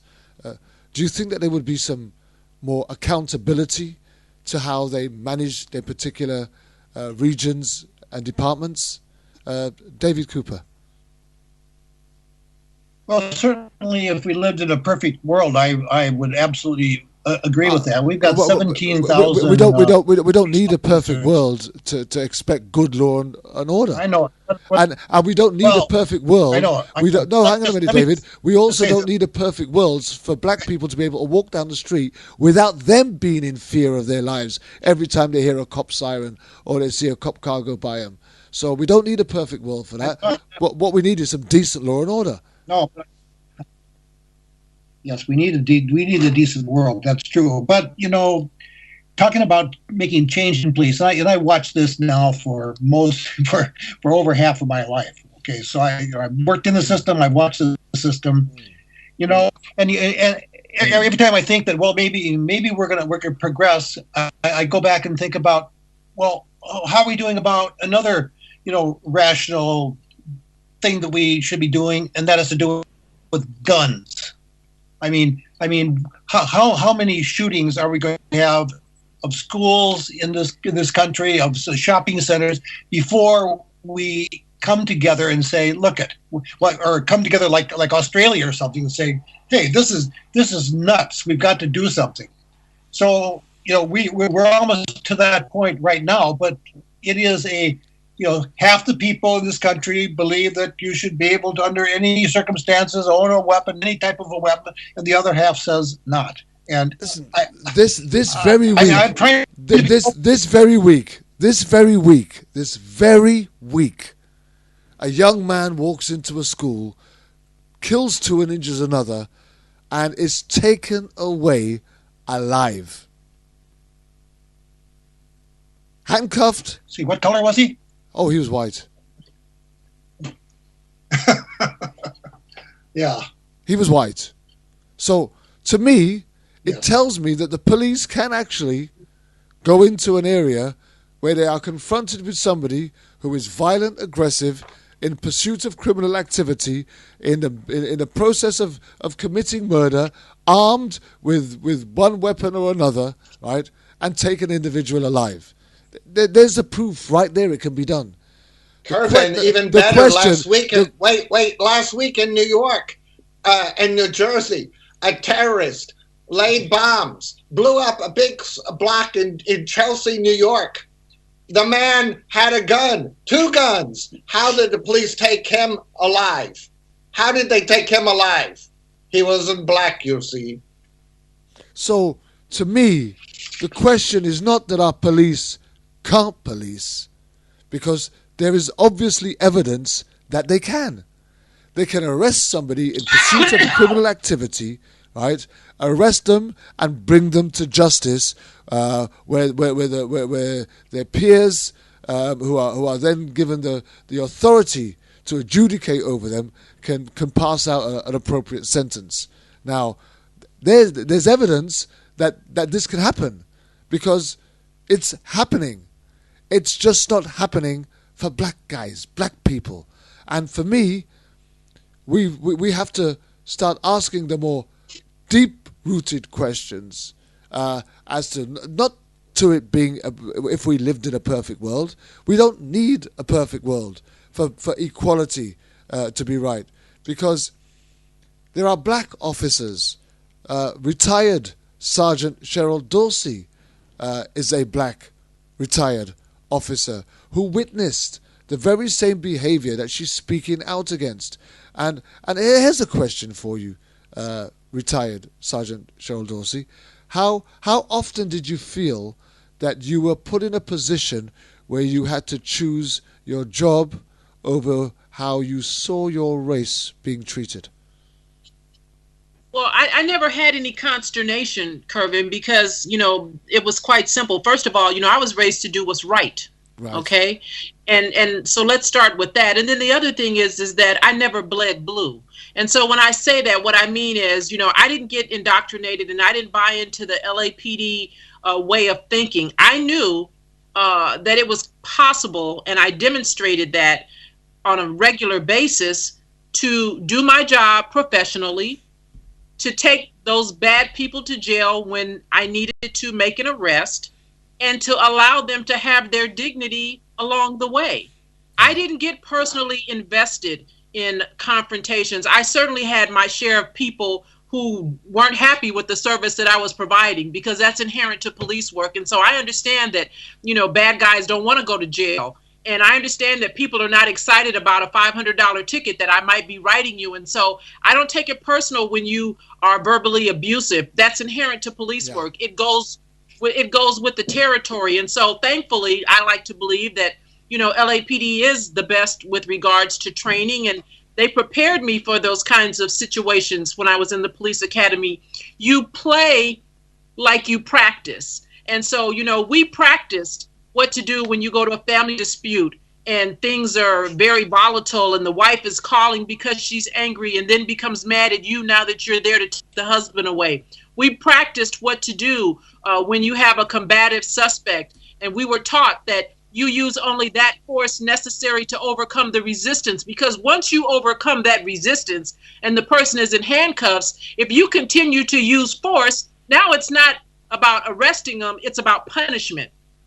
So I was never conflicted. I treated people the way I would want anyone to treat any one of my 4 sons that I have, should you stop them. And it was very easy for me to do. Do you know, quite some months ago, Dr. David and I, and I think Alex was in on the show as well, if I'm not mistaken, but we had the honor, the privilege of interviewing a young lady by the name of Antoinette Houston. And Antoinette Houston's experience was absolutely horrifying for a young black woman who had never experienced the form of racism that she experienced from this police officer on this night upon returning from a funeral of a friend that she was supporting. Now, I'm not sure, are you familiar with the Antoinette Houston story at all, Cheryl? I'm not. This was a young woman who had dated white police officers. She had a lot of experience in military. She was a strong woman, strong-willed woman.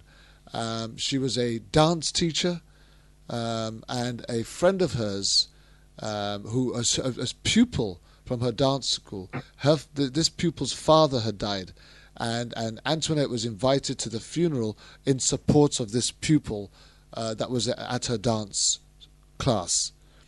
And on her return, around 2 a.m. in the morning, 2 to 3 o'clock in the morning, they were hungry.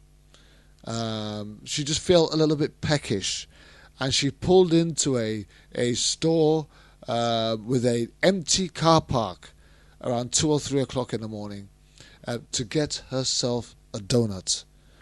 And what transpired, what took place, how she was dragged and brutalized, and the scars on her body from the operations that she had to have thereafter, with all the damage that were done to her ligaments, while her child was still in the vehicle.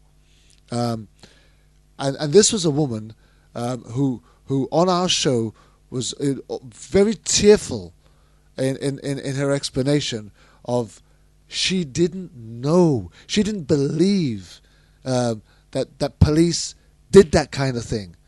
She wasn't brought up in that. She in fact said she didn't know anybody. There was nobody in her circle that had that kind of experience, that had brought that back to her attention, that made her aware that this kind of thing went on.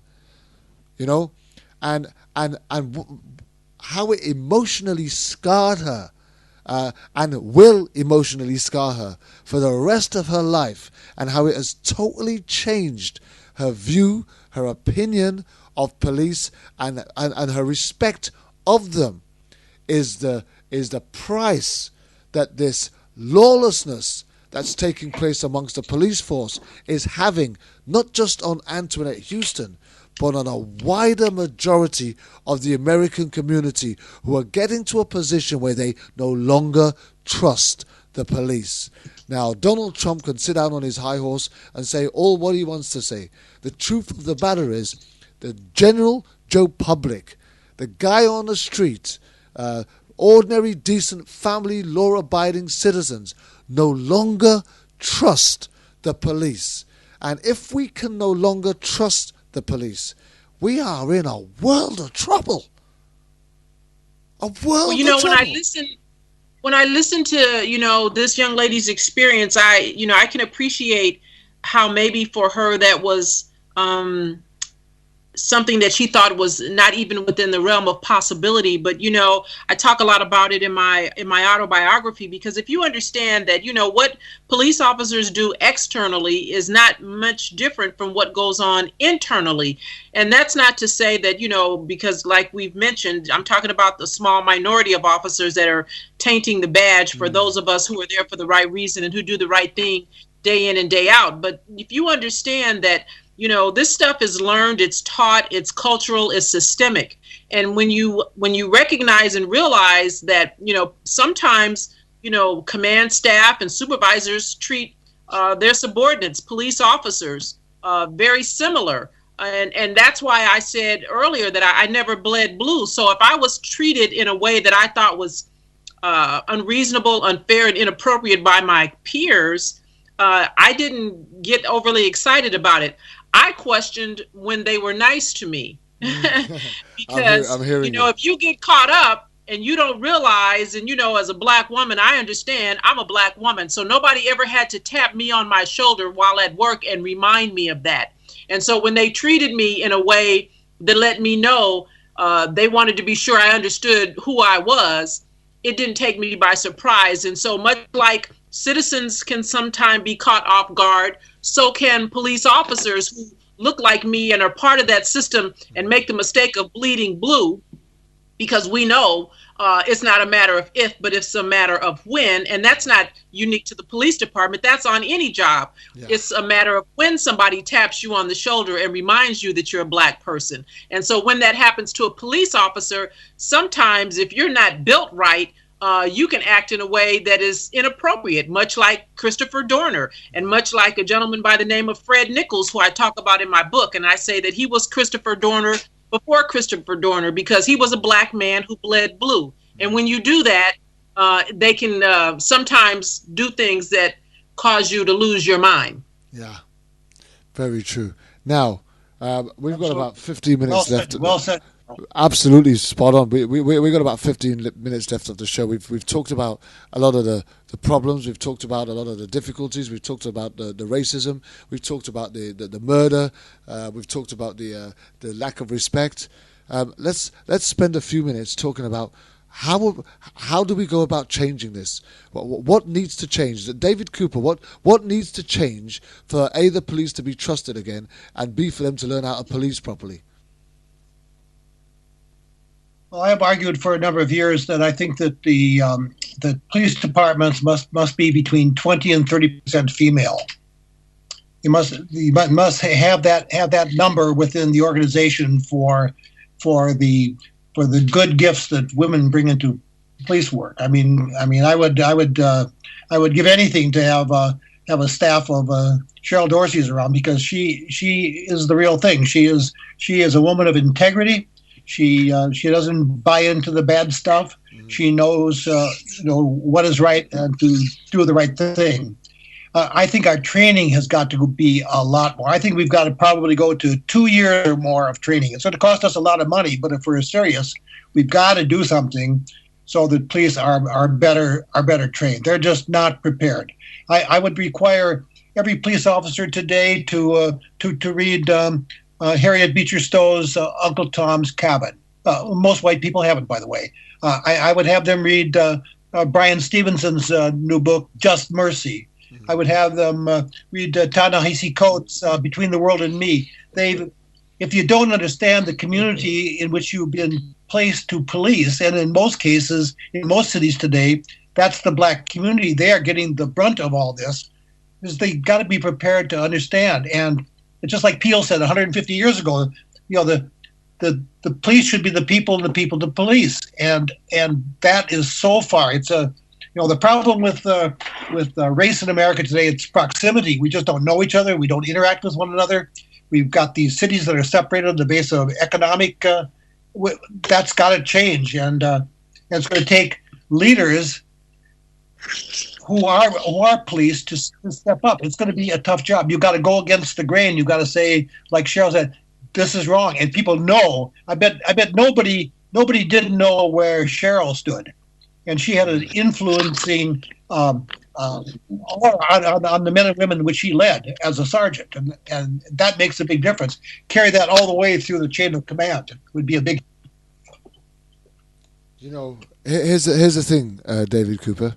And again, yeah, I agree with a lot of what you've said, but getting people to read about other people's cultural differences will make absolutely no difference if what they read doesn't become part of who they are and how they operate.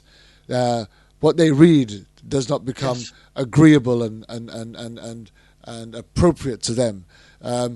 So many people are raised with the wrong thinking in the first place, that by giving them a book to read, many people have read the Bible and know that there's a God, but the price that they have to pay in order to live God's way is too high to pay. They don't want to do it.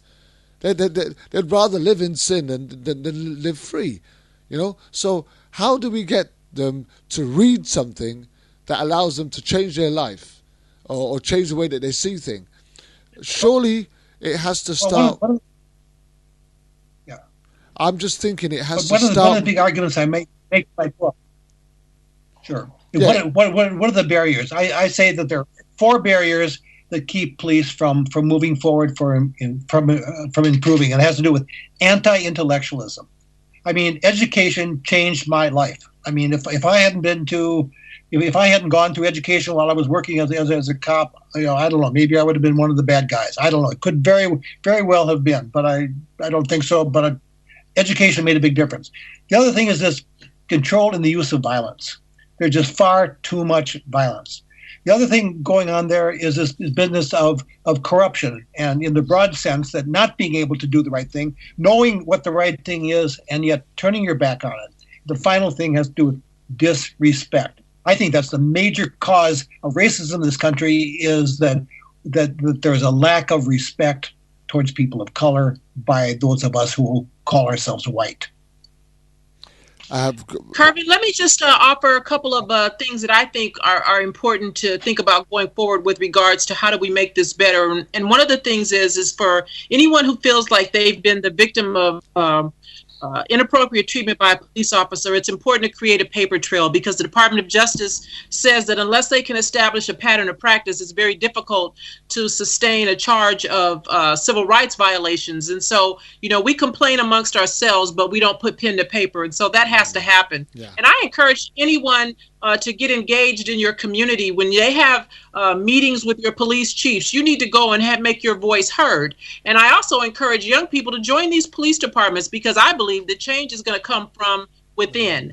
And so if you want to affect real change, you need to be a part of it. So that way, when you are out there dealing with that community that looks like you can dispense the kind of empathy, compassion, and relatability that those who don't look like you seem to have a hard time dispensing. And then most importantly is I think that there needs to be psychological evaluations of police officers. And I just say, maybe every 2 to 3 years, just to make sure that officer's head is on straight, because we go through a psychological coming on and then never again. And we're exposed to things, and we're exposed to partners that could certainly jade your thinking. And so understand, when you're having these recurring psychological evaluations, you may uncover a police officer who is ill-suited for that position. And so then it's incumbent upon the police chief to help that person get into the profession that better suits their temperament, because while you may want to be a police officer, not everyone who wants to be one should be. And then lastly, vote. Everybody needs to vote.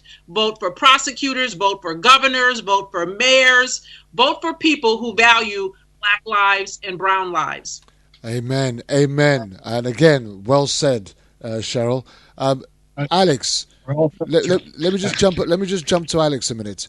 Alex, surely... Yes, my friend. Until there is accountability, surely until those who do wrong are held responsible, surely until sergeants and police chiefs start sort of like bringing their bad cops to book and telling it like it is, and saying that we will no longer stand for bad policing because bad policing gives police a bad name. Surely, until then, there will be no change in law enforcement. Well, I just believe that we need to atone, as Chief Murphy did in, Montgomery, Alabama, and as Chief Cooper has, through his leadership throughout the ages, talking about this subject matter, which is so difficult for people to understand. I myself know that I became a bad cop, as I've discussed on this show here, and I use my life to talk about PTSD, the trauma that I witnessed, how I almost died, and also how I went this crazy subculture of people who believe that they could get away with crimes, and they sure did. And this whole thing about Rampart wasn't just a movie, you know, with Training Day, Denzel winning Best Actor. You know, this stuff really happened, and it's still going on. And so, you know, this issue here of you know, us wanting to say that not every police officer is bad, you know, while that's true, okay, obviously we have Chief Murphy, we have people like Cheryl Dorsey, Chief Cooper, and people who want to stay straight. It's very hard for the good cop to come forward and say, hey, you know, my partner's beating people, he's planting drugs, because in the end there's going to be repercussions. And so as Cheryl mentioned, you know, it's you know, change has to come from the inside, and I'm hoping, I'm trying to remain optimistic for the future by bringing us together. It's sad that Uncle Bobby and Aunt Beachy weren't able to be here along with Greg Garver. You know, there seems to be some kind of conspiracy there to not keep us from talking about this issue here.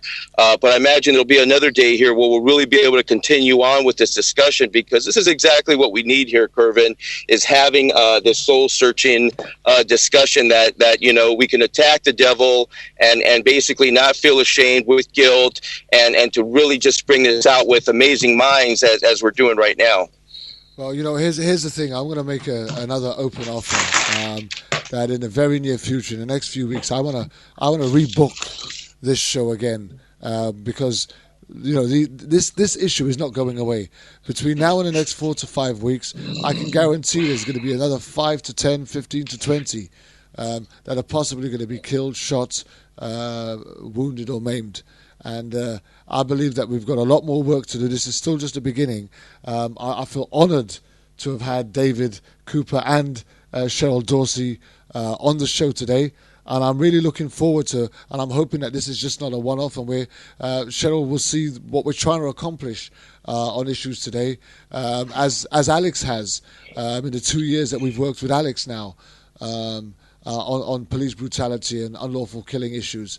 And I'm hoping that you're going to join us again, Cheryl, on another show. Kervin, I want to add something before we get too far gone here. I want to add to what we can do to answer your question. And it plays into some of the things others have said.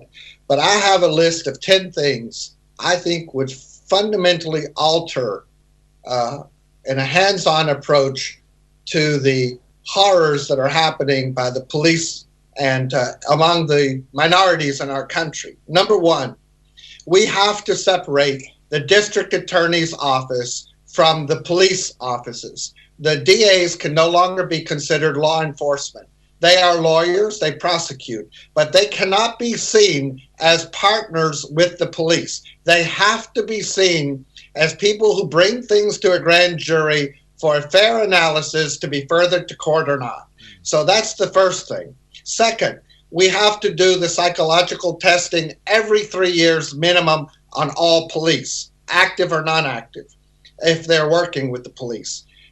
Third, we need to have a lie detector test annually for all police officers, just like the CIA and the FBI do. If you're in the police and you're in uniform or not, but you're a policeman, you will get a lie detector test every single year. We have to know what you're doing. Yeah. 4, we have to take guns away from regular police. We don't need to give guns to traffic cops. But on the other hand, a person who shoots and kills or attacks a cop without a gun will suffer far more punishment than he does today. Guns for police should only go to SWAT teams, drug enforcers, vice squads, those who are at the highest risk. We have to demilitarize our police forces. We have to carefully scrutinize recruits to the police forces who have been in the military to ensure that they're not carrying over a militaristic attitude. They're here to serve, not to oppress.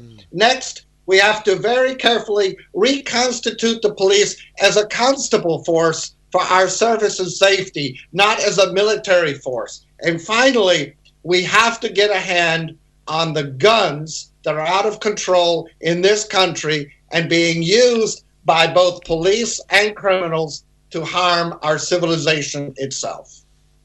Well, David, all of that. Well, that's next time for the show. Yeah. What did you That's say, our next David? show, right? Huh? I said that's our next show, right? That's I our thought next. I you was said going to say that- that Dr. Dave. Oh, I thought you said I have to Good say discussion that. for our next show. I thought No. you meant I have to say that in the shul. Shul is a German word for the synagogue. No. Well, gentlemen. Well, that too. That too. I do say it. Believe me. Well, I think on this one we're going to leave it. We're going to leave it there. I just want to take this opportunity to thank David Cooper, retired Sergeant Cheryl Dorsey, Alex Salazar for joining myself and Dr. David Remay on what was a very informative and challenging issues today on World Jam Global Radio. And we really do look forward to inviting you guys back again where we can finish off what we started with Uncle Bobby and Auntie B and Greg Greer, when we can get everybody around the table again and really have a look at what some of the work that these guys, One World and Love Not Blood campaign, are doing in the community to impact the community and keep peace in the community, where everybody else is actually trying to create havoc, division, racial tension, and war.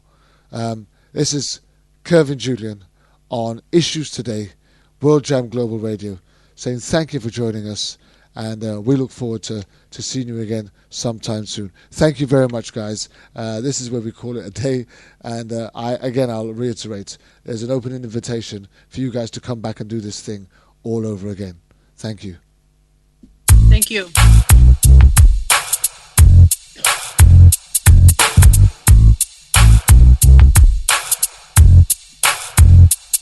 Already did my time. I paid for my crime. Already did. Just want to tell you, don't forget to join us next Saturday night. Theme of the show will be Abolish the Death Penalty. And our special guest, Jennifer Bowers Olin, will be here. I paid for my crime. Want to thank our guests once again. Did my time. I paid for. Want to thank my co-host, Dr. David Remay, sharp as ever. Alex Salazar. Back in the day, I didn't really care about the system. It was all brutal in his defense. Do or die. Sergeant, retired Sergeant Cheryl Dorsey.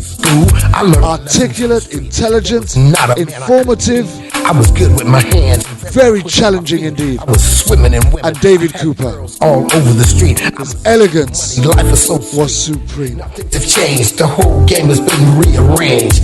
I'm a changed man. Don't need no. I'll be back at our earlier time of 6 p.m. Spend it all in jail. GMT. Trying to cope with this living hell. Which will be 1 p.m. My time. I paid for my crime. EST, which will make Dr. David Remay a very happy man. My time. I paid for my crime. We're out of here. Thank you very much. Goodbye. My time. I paid for my crime. Already did my time. I paid for my crime.